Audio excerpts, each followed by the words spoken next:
প্রিয় ভক্তবৃন্দ, আজ আমি আপনাদের জন্য একটি পবিত্র বার্তা নিয়ে এসেছি, যা আপনার জীবনকে সম্পূর্ণরূপে পরিবর্তন করতে পারে। এই জগতে প্রত্যেক মানুষ সুখ, সমৃদ্ধি এবং শান্তি কামনা করে, কিন্তু কখনো কি ভেবেছেন যে এগুলো অর্জনের জন্য একটি সহজ এবং দিব্য পথ আছে? যে ভক্ত সত্যিকারের মন ও বিশ্বাস নিয়ে শনি দেবতার এই মন্ত্রটি 108 বার জপ করেন, তিনি জীবনে এমন সব কিছু লাভ করতে পারেন যা তিনি কখনো কামনা করেছেন। এই মন্ত্র কেবল শব্দ নয়, এটি শনি দেবতার সেই দিব্য শক্তি যা আপনাকে ব্রহ্মাণ্ডের অসীম শক্তির সাথে যুক্ত করে। যখন আপনি এই মন্ত্রটি জপ করেন, তখন আপনার জীবনে উপস্থিত সমস্ত বাধা শনি দেবতার কৃপায় দূর হয়ে যায়। শত্রুর বিনাশ হয়, রোগ ও ঋণের শেষ হয়, এবং আপনার ঘরে চিরস্থায়ী সুখ ও শান্তি বিরাজ করে। শনি দেবতা, যিনি ন্যায় ও কর্মফলের দেবতা, তিনি সেখানে স্বয়ং উপস্থিত হন, যেখানে এই মন্ত্রটি শ্রদ্ধার সাথে জপ করা হয়। ভক্তবৃন্দ, মনোযোগ দিন। এই মন্ত্র কেবল ভৌতিক সুখ সম্পদ দেয় না, বরং এটি আপনার আত্মাকেও শান্তি ও ভারসাম্য প্রদান করে। যে ভক্ত এটি পূর্ণ বিশ্বাস ও সততার সাথে জপ করেন, তার জীবনে কোনো অভাব থাকে না। শনি দেবতার কৃপায় তার সমস্ত সমস্যা দূর হয়ে যায়। আজ থেকেই এই মন্ত্রটি জপ করা শুরু করুন। শুধুমাত্র 108 বার এটি শ্রদ্ধার সাথে উচ্চারণ করুন এবং নিজের চোখে আপনার জীবনের পরিবর্তন দেখুন। শনি দেবতার আশীর্বাদ সর্বদা আপনার সঙ্গে থাকবে। শনি দেবতার কৃপায় আপনার জীবন সুখ, শান্তি ও সমৃদ্ধিতে ভরে উঠবে। আমাদের চ্যানেলটি সাবস্ক্রাইব করতে ভুলবেন না। ভিডিওটি লাইক করুন এবং কমেন্টে জয় শনি দেব লিখুন। ভক্তবৃন্দ, আপনার এই ছোট্ট পদক্ষেপ আপনার জীবনে বড় পরিবর্তন আনতে পারে। আসুন এই দিব্য মন্ত্রটি শ্রবণ করি। জয় শনি দেব। ॐ त्र्यम्बकं यजामहे सुगन्धिपुष्टिवर्धनम् उर्वारुकमिव बन्धनान् मृत्युर्मुक्षीयमामृतम्।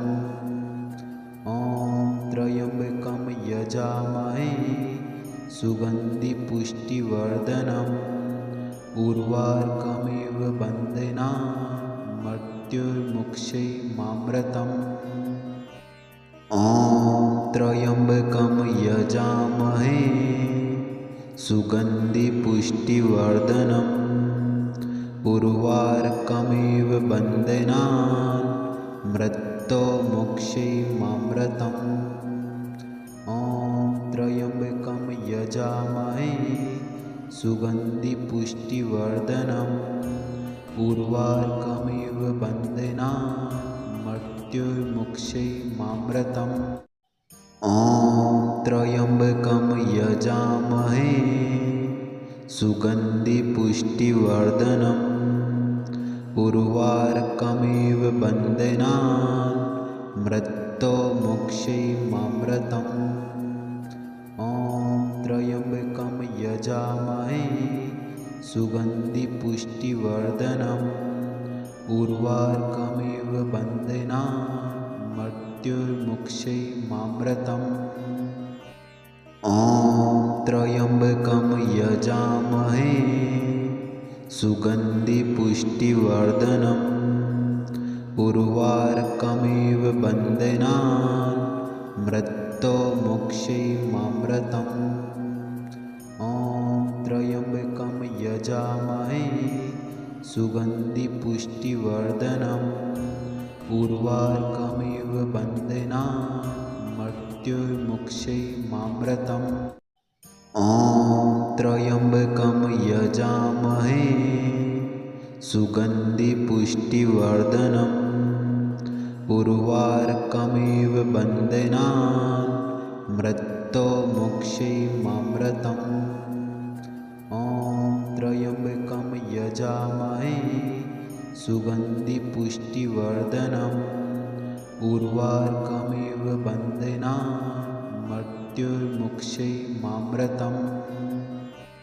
ॐ त्र्यम्बकं यजामहे सुगन्धिपुष्टिवर्धनम् उर्वारुकमिव बन्धनान् मृत्युर्मुक्षीयमामृतम्। ॐ त्र्यम्बकं यजामहे सुगन्धिपुष्टिवर्धनम् उर्वारुकमिव बन्धनान् मृत्युर्मुक्षैमामृतम् ॐ त्र्यम्बकं यजामहे सुगन्धिपुष्टिवर्धनम् उर्वारुकमिव बन्धनान् मृत्युर्मुक्षैमामृतम् ॐ त्र्यम्बकं यजामहे सुगन्धिपुष्टिवर्धनम् उर्वारुकमिव बन्धनान् मृत्युर्मुक्षैमामृतम् ॐ त्र्यम्बकं यजामहे सुगन्धिपुष्टिवर्धनम् उर्वारुकमिव बन्धनान् मृत्युर्मुक्षैमामृतम् ॐ त्र्यम्बकं यजामहे सुगन्धिपुष्टिवर्धनम् उर्वारुकमिव बन्धनान् मृत्युर्मुक्षैमामृतम् ॐ त्र्यम्बकं यजामहे सुगन्धिपुष्टिवर्धनम् उर्वारुकमिव बन्धनान् मृत्युर्मुक्षैमामृतम् ॐ त्र्यम्बकं यजामहे सुगन्धिपुष्टिवर्धनम् उर्वारुकमिव बन्धनान् मृत्युर्मुक्षैमामृतम् ॐ त्र्यम्बकं यजामहे सुगन्धिपुष्टिवर्धनम् उर्वारुकमिव बन्धनान् मृत्युर्मुक्षैमामृतम् ॐ त्र्यम्बकं यजामहे सुगन्धिपुष्टिवर्धनम् उर्वारुकमिव बन्धनान् मृत्युर्मुक्षैमामृतम् ॐ त्र्यम्बकं यजामहे सुगन्धिपुष्टिवर्धनम् उर्वारुकमिव बन्धनान् मृत्युर्मुक्षैमामृतम् ॐ त्र्यम्बकं यजामहे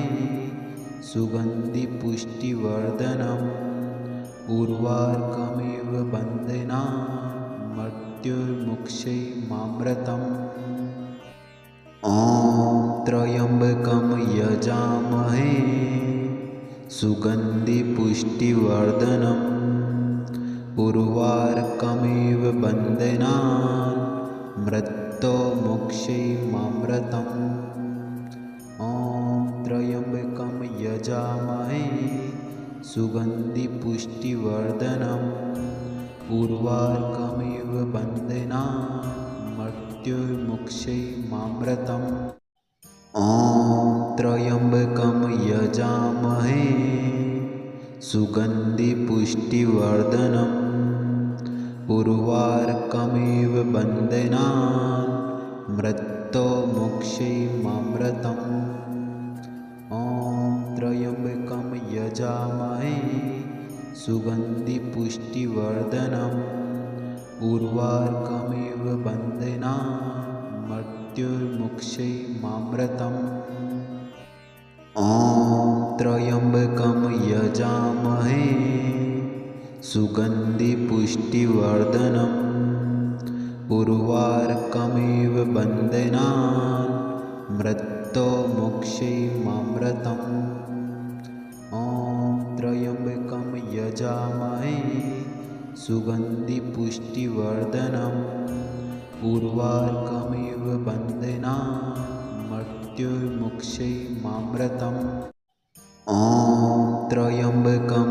यजामहे सुगन्धिपुष्टिवर्धनम् उर्वारुकमिव बन्धनान् मृत्युर्मुक्षैमामृतम् ॐ त्र्यम्बकं यजामहे सुगन्धिपुष्टिवर्धनम् उर्वारुकमिव बन्धनान् मृत्युर्मुक्षैमामृतम् ॐ त्र्यम्बकं यजामहे सुगन्धिपुष्टिवर्धनम् उर्वारुकमिव बन्धनान् मृत्योर्मुक्षैर्मामृतम् ॐ त्र्यम्बकं यजामहे सुगन्धिपुष्टिवर्धनम् उर्वारुकमिव बन्धनान् मृत्योर्मुक्षैर्मामृतम्